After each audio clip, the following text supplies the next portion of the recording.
आप मेरे पीछे देख सकते हैं कि यहाँ पर छोटे छोटे मासूम बच्चे बैठे हुए हैं अपनी मांग पूरी कराने के लिए।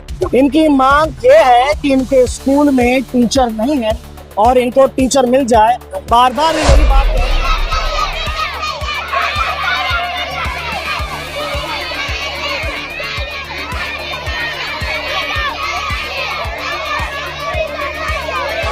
टीचर को हड़ताल में दे दिया है। टीचर कोई नहीं है स्कूल में, एक ही टीचर है, पूरे को संभालते हैं पहली से 8वीं तक टीचर। बताना चाहूँगा ये लेटर है, मीडिया के थ्रू मैं बताना चाहूँगा ये डीओ साहब को दिया जा रहा है, सौंपा जा रहा है ज्ञापन के तौर पे, आवेदन के तौर पे। और ये पालकों का विषय ये कि 3 टीचर एक साथ एसआईआर में भेजे गए, तो उस समय क्या इस बात का ध्यान नहीं दिया गया क्या कि पढ़ाई प्रभावित होगी? देखिए आ रहा है कि 12 तारीख से बच्चों के एग्जाम है, हाफ ईयरली एग्जाम है और तैयारियां बच्चों की नहीं हो पाई है, तो इसके लिए कुछ विकल्प हाफ ईयरली में कुछ सिलेबस में थोड़ा ढील देंगे। नमस्कार, मैं हूं शिवेंद्र, आप देख रहे हैं द सिटी खबर। आपने बहुत सारे प्रोटेस्ट देखे होंगे, बहुत सारे आंदोलन देखे होंगे। लोग अपनी सुनवाई के लिए, अपनी बातों को मनवाने के लिए रास्ते में बैठे होते हैं। किसानों का, शिक्षकों का, सबका प्रदर्शन आपने देखा होगा। आप मेरे पीछे देख सकते हैं कि यहाँ पर छोटे छोटे मासूम बच्चे बैठे हुए हैं अपनी मांग पूरी कराने के लिए। इनकी मांग ये है कि इनके स्कूल में टीचर नहीं है और इनको टीचर मिल जाए। बार बार यही बात कह रहे हैं, टीचर चाहिए, टीचर चाहिए। बता दूं, यहीं से कुछ किलोमीटर की दूरी पर हमारे क्षेत्र के शिक्षा मंत्री का घर भी है। मैं बेलोगी गांव में अभी मौजूद हूँ। ये दुर्ग से पास में ही है, लगभग 10 किलोमीटर दूर नहीं है, पर जहां पर शिक्षा मंत्री रहते हैं उनके जिले में, उनके कुछ 10 किलोमीटर दूर के गांव में यह स्थिति है कि यहाँ पर टीचर नहीं है। बात ऐसी बताई जा रही है कि कारण यह है कि यहाँ पर प्राइमरी और मिडिल मिला के लगभग 150 से ज्यादा बच्चे हैं। कुल मिला के 5 टीचर थे, जिसमें से 3 टीचर अभी एसआईआर में जा चुके हैं, 1 टीचर का प्रमोशन हो चुका है और अब इन 150 से ऊपर के बच्चों को पढ़ाने के लिए एकमात्र टीचर है। अब आप सोचिए, क्या एकमात्र टीचर इन 150 बच्चों को पढ़ा सकता है? फिलहाल आज एक और टीचर आया है यहाँ पर, क्योंकि जब ये बात मालूम चली शिक्षा विभाग को कि यहाँ पर ये बच्चे बैठने वाले हैं, तो एक टीचर को और भेजा गया। फिलहाल बड़ी लंबी लाइन लगी है, लोग परेशान हो रहे हैं, टीचर भी परेशान हो रहे हैं, वहां पर पेरेंट्स भी बैठे हुए हैं, पालक बैठे हैं, 11 बच्चे लगा रहे हैं। बार बार एक बात कह रहे हैं, टीचर चाहिए, पढ़ाई करना चाहते हैं, टीचर नहीं है स्कूल में। आप बता दूं कि कुछ माह पहले ही युक्तियुक्तकरण हुआ है। युक्तियुक्तकरण में ऐसा बताया गया था कि हर स्कूल में पर्याप्त टीचर हो जाएंगे। जहां पे अधिक थे वहां ठीक किए गए, जहां पर टीचर कम थे वहां पर टीचरों की व्यवस्था की गई। पर युक्तियुक्तकरण करने के बाद में छत्तीसगढ़ शासन में ये वो जिला है दुर्ग जिला, और दुर्ग जिले में यहीं से कुछ किलोमीटर दूर ही यहाँ के स्कूल शिक्षा मंत्री गजेंद्र यादव का घर है, उनका निवास है। और आप वहीं देख सकते हैं, उनके घर से कुछ दूर में ही, कुछ किलोमीटर दूर में ही ये हाल है कि यहाँ पर बहुत सारे बच्चे और साथ में उनके पालक बैठे हुए हैं एक मांग को लेकर, स्कूल में टीचर चाहिए। तो पहले आप बता दूं मैं आपको कि क्या स्थिति अभी स्कूल में टीचरों की और बच्चों की है। हमारे साथ में जन भागीदारी समिति के अध्यक्ष हैं, उनसे बात करते हैं, समझने का प्रयास करते हैं कि स्थिति क्या है और क्यों ये सारी स्थिति इतनी पैनिक हो गई है। साथ में शाला विकास समिति के अध्यक्ष कोमल साहू जी हैं। कोमल साहू जी, आप दोनों विद्यालय देखते हैं? हाँ सर, पहली से 5वीं और फिर 6वीं से 8वीं तक? हाँ सर, हाँ दोनों। अभी क्या स्थिति, अगर बात करें पहली से 5वीं तक, कितने स्टूडेंट हैं, कितने टीचर हैं? अभी प्राथमिक में तो 92 बच्चे हैं और मिडिल में 67। हाँ, टीचर 4 हैं सर। 4 हैं जी सर। तो प्राइमरी में 2 हैं और मिडिल में 2 हैं? जी सर। तो प्राइमरी के 2 टीचर अभी कहाँ पर हैं? अभी बीएलओ में ड्यूटी लगाया सर। हाँ, दोनों का लग गया? और प्राथमिक का एक का भी, प्राथमिक का दोनों का बीएलओ में ड्यूटी लग गया है? नहीं, एक का लगाया सर। और दूसरा यहाँ पे देख रहे, हाँ उपस्थित है सर। और अगर इसकी बात करें प्राइमरी, इसकी माध्यमिक की, मिडिल की, तो दोनों का लगाया सर। वहाँ पे मिडिल में दोनों लग गई है, दोनों का ड्यूटी लगाया सर बीएलओ में। तो मिडिल में अभी कोई टीचर नहीं पढ़ाने के लिए? अभी वहाँ पे कोई नहीं सर। एक था हेडमास्टर, उनका अभी फिलहाल अभी 1 सप्ताह हो रहा है, उसका ना प्रिंसिपल में उनका प्रमोशन हुआ है। ऐसा माना जाए कि मिडिल में अभी कोई भी नहीं है। और एक मैडम थी ने, उसका कैंसर में से उनका डेथ हो गया सर। और एक अटैच में आया अभी मालूम स्कूल से, वो सर तो शुरू से अभी तक ना वो उपस्थिति नहीं रहता, वो कभी कभी उनका तबियत खराब होता है, कुछ न कुछ होता रहता है सर। मैडम की डेथ कब हुई? मैडम की डेथ गुरु पूर्णिमा के दिन हुआ था सर। हाँ, तो अभी जैसे स्थिति इतनी गंभीर हो गई है और इतने सारे बच्चे हैं, वाकई में गंभीर है, तो इसके लिए कभी आपने आवेदन वगैरह दिया क्या आगे? देखे सर, अपन विधायक के पास गए थे सर, अपन सरपंच सचिव और एक प्रिंसिपल गण कितना अपन गए थे सर, वहाँ पे आवेदन दिए थे सर अपन। तो क्या कहा उन लोगों ने? वो भी ऊपर बात करूंगा बोला सर। बीएलओ के पास, डीओ के पास कभी गए थे क्या? हाँ पहले गया था सर। हाँ तो आपने सुना कि स्थिति क्या है। अभी ऐसा मान के चल सकते हैं आप कि पूरे स्कूल में, प्राइमरी में और मिडिल में मात्र एक टीचर ही अवेलेबल है। प्राइमरी में 92 बच्चे हैं और मिडिल में 67 बच्चे हैं। अब आप इतने सारे बच्चों को क्या कोई एक टीचर पढ़ा सकता है? इसीलिए आप देख सकते हैं कि ये सारे बच्चे और पेरेंट्स उनके बैठे हुए हैं। जी बेटा, क्या कहना है आपका? क्या नाम, कौन सी क्लास के हो? पर मैं कक्षा 8वीं में पढ़ता हूँ। 8वीं में? हाँ। तो अभी कब से टीचर नहीं है बेटा? 10 दिन हो गए टीचर नहीं आई थी। हाँ, उसके पहले क्या स्थिति थी? टीचर आ रहे थे, 2 टीचर, और टीचर को हड़ताल में दे दी है। टीचर कोई नहीं है स्कूल में, एक ही टीचर है, पूरे को संभालते हैं पहली से 8वीं तक टीचर। जी बेटा, क्या बोला, क्या नाम? पूजा साहू। अब तो क्या क्या तकलीफ है, क्यों बैठे हो यहाँ पर आप लोग? टीचर चाहिए, टीचर से चालू है। 3 पाठ पढ़ाए विज्ञान में, 14 पाठ तक आए, हम लोग क्या लिखेंगे? और बाकी सब्जेक्ट में? 5 पूरे पाठ में ऐसे 5, 3 पाठ, 4 पाठ में आए हैं। जी बेटा, देखो क्या हम लोगों को टीचर चाहिए परमानेंट के लिए। आपके बच्चे पढ़ते हैं स्कूल में? हाँ। कौन कौन सी क्लास में? तीसरी और दूसरी। अभी कोई टीचर नहीं है वहाँ पर? नहीं है, लेकिन पढ़ाई नहीं हो रहा है। नहीं। जी आपका?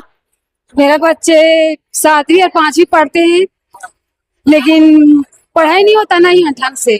हाँ, अच्छा पढ़ाई नहीं होता मैम। कब से ये स्थिति चल रही है? बहुत दिन हो गए हैं, कम से कम ऐसी साल भर होती है, हुआ थे कैसे लगते। हाँ बेटा, क्या नाम? भास्कर देश, कौन सी क्लास में हो? कक्षा 6वीं। टीचर है?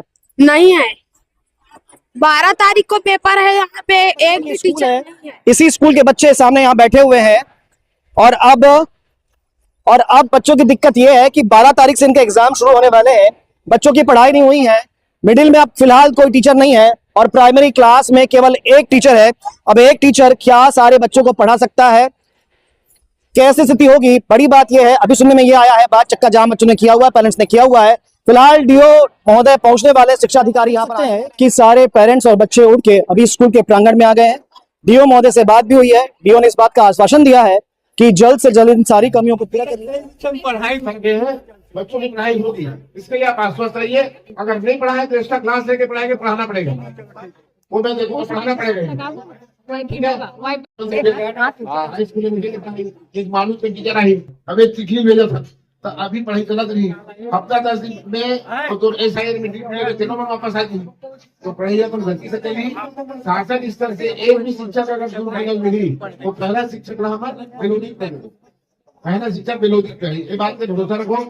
पालक मैंने बात का समझी, हमने अपन बात का पालक को समझाए हैं। पालक का समझी से मैं सबके प्रति हृदय से आभार व्यक्त करता हूँ। और हम हाथुमन और हमन सब मिलकर लेकर के चिंता करके लेकर हम काम करबो। आज का हम पर भरोसा रखो। तो सर यह भी कहा है कि कल से ही सारे टीचर ला दी जाएंगे। पर कुछ बड़ी बातें अब यहाँ रह जाती है कि 12 तारीख से बच्चों के एग्जाम होने हैं और अब तक तैयारी नहीं हुई है। तो क्या ये बच्चे हाफ ईयरली एग्जाम देने के लिए तत्पर हो पाएंगे? क्या बच्चे हाफ ईयरली एग्जाम दे पाएंगे और उनकी स्थिति क्या होगी? फिलहाल एक बात और भी अब तक जो यहाँ पर बात निकल के सामने में आ रही है, यहाँ पर स्थानीय लोगों का, जन भागीदारी समिति के अध्यक्ष का जो कहना है, उनके अनुसार यहाँ पर 5 टीचर है और डीओ जो कह रहे हैं उनके अनुसार यहाँ पर 11 टीचर है। दोनों की बातों में विरोधाभास है, बहुत बड़ा अंतर है। कारण क्या है बाद में समझ में आएगा जब जांच होगी। फिलहाल अभी कुछ संतुष्ट भी हैं और कुछ आक्रोशित भी हैं इस बात को लेकर कि बच्चे एग्जाम कैसे दे पाएंगे और आगे क्या है। अब जरा बात करके सुनने का प्रयास करते हैं कि क्या ये पालक अभी डीओ महोदय की बात से सहमत है या नहीं है। जो बात अधिकारी बोले आप मन सहमत होगा? अभी यहाँ सर मैं थोड़ा बिजी रहे। हाँ हाँ ठीक है, ठीक। आपके बच्चे पढ़ते गए? हाँ। तो कब से टीचर स्कूल नहीं लगा थे? ये तो बहुत दिन हो गए, मतलब अच्छा से पढ़ाई वढ़ाई नहीं होती से बच्चा मतलब बोलन कि होमवर्क करो इसे करके, तो होमवर्क नहीं दे कला करबो इसे करके बोले। हाँ, टाइम वेस्ट होते। फिर भी चंद बोलन कि पढ़ाई करो घर में से करके। हाँ ठीक है। होमवर्क नहीं दे सर, कला होमवर्क का भी बच्चा मन है नहीं। हाँ, अभी जो बात अधिकारी बोले हैं आप मन सहमत होगा? सहमत भी है ना नहीं भी है ना, अगर पूरा भी नहीं हुई ना तो फिर वैसे ही मतलब हड़ताल करवा बच्चा। अभी अभी मान लिए हैं आप लोग, पर अगर नहीं मानेंगे तो फिर हड़ताल। हाँ फिर हड़ताल करेंगे।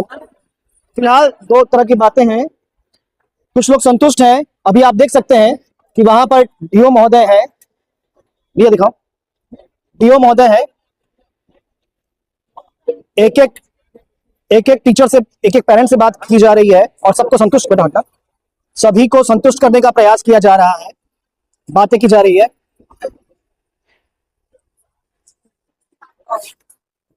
और यहीं पर कुछ टीचर्स को डांट भी पड़ रही है, शायद छुट्टी मारने की वजह से, ना होने की वजह से डांट पड़ रही है। तब तक और लोगों से बात करते हैं। एक पालक और हमारे साथ में है जी। तो अभी जो बात हुई इससे सहमत है आप लोग, संतुष्ट हैं?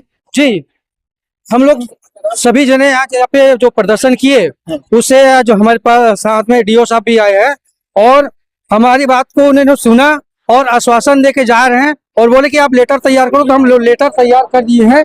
लेटर को मैं दिखाना चाहूंगा, ये लेटर है, मीडिया के थ्रू मैं बताना चाहूंगा, ये डीओ साहब को दिया जा रहा है, सौंपा जा रहा है ज्ञापन के तौर पे, आवेदन के तौर पे, और ये पालकों का साइन है। तो हमारी मांग पूरा हो चुका है। सर ने आश्वासन दिया है कि यहाँ टीचर की व्यवस्था कल से हो जाएगी। एक बात का कॉन्ट्रडिक्शन दिखा था, विरोधाभास दिखा था। डीओ साहब कह रहे थे कि यहाँ पे 11 टीचर है और पालक लोग कह रहे थे यहाँ पे 5 टीचर है। नहीं, 11 टीचर ऐसे हैं जहाँ अपना हायर सेकेंडरी स्कूल है, वहाँ पे 11 टीचर, वहाँ से 2 टीचर यहाँ पे आएंगे पढ़ाने। सर पालक संतुष्ट हो गए? सर देखिए यहाँ पर पूर्व माध्यमिक शाला में 2 शिक्षक हैं और प्राइमरी स्कूल में भी 2 टीचर हैं जिसकी एसआईआर में ड्यूटी लग गई है। हमने अभी हायर सेकेंडरी स्कूल से वैकल्पिक व्यवस्था कर लिया है और अभी जल्दी ये एसआईआर से लौट भी आएंगे। इसके बाद भी अभी शासन स्तर से या किसी भी पदोन्नति से कहीं से भी अतिरिक्त शिक्षक भी मिलेंगे, उसकी सबसे पहली पोस्टिंग हम बिलोदरी में करेंगे। पर इसमें एक बड़ा विषय ये कि 3 टीचर एक साथ एसआईआर में भेजे गए, तो उस समय क्या इस बात का ध्यान नहीं दिया गया क्या कि पढ़ाई प्रभावित होगी? देखिए एसआईआर एक राष्ट्रीय कार्यक्रम आप भी समझते हैं और ये पूरा शासन और समाज के सहयोग से पूरा होगा, महत्वपूर्ण काम है। लेकिन एसआईआर के बदले हम पढ़ाई को प्रभावित नहीं करेंगे, हम पढ़ाई के लिए वैकल्पिक व्यवस्था करके इसको पूरा करेंगे। एक बड़ा विषय और आ रहा है कि 12 तारीख से बच्चों के एग्जाम है, हाफ ईयरली एग्जाम है और तैयारियां बच्चों की नहीं हो पाई है, तो इसके लिए कुछ वैकल्पिक व्यवस्था, अभी 12 तारीख से एग्जाम है, बच्चे हमारी परीक्षा देंगे, लेकिन वार्षिक परीक्षा के पहले हम यहाँ शिक्षकों की बैठक लेके यहाँ पर एक्स्ट्रा क्लास लेके जो कोर्स बाकी है उसको पूरा करने के लिए हम इनको निर्देश देंगे और वार्षिक परीक्षा के पहले इनकी जो शिकायत है पूरी दूर हो जाएगी। हम इसके लिए पूरा वैकल्पिक व्यवस्था करने के लिए तैयार हैं। हाफ ईयरली में कुछ सिलेबस में थोड़ा ढील देंगे? हाँ, इसमें सिलेबस, हाँ बच्चों को जो राहत मिल सकती है इसको हम देखते हैं क्या हो सकता है। तो आपने सारी बातें सुनी डीओ महोदय की, शिक्षा अधिकारी की, ये भी कह रहे हैं कि ढील दी जाएगी। हमारे डीओ साहब जो हमारे बीच पहुंचे हैं और उनको ये ज्ञापन सौंपने जा रहा हूँ। सर ने आश्वासन दिया है कि आप लोगों का जो समाधान है वो कल समाप्त हो जाएगा। और हमारी जो अभी प्राचार्य मैम पहुंची हुए हैं हायर सेकेंडरी से, इनका व्यवहार बहुत अच्छा है, मुझे पता है, क्योंकि हम लोग बैठक में जाते हैं। और माफी चाहते हैं मैम अगर हमारे पालकों की तरफ से आपको मन में ठेस पहुंचा, उसे क्षमा चाहते हैं।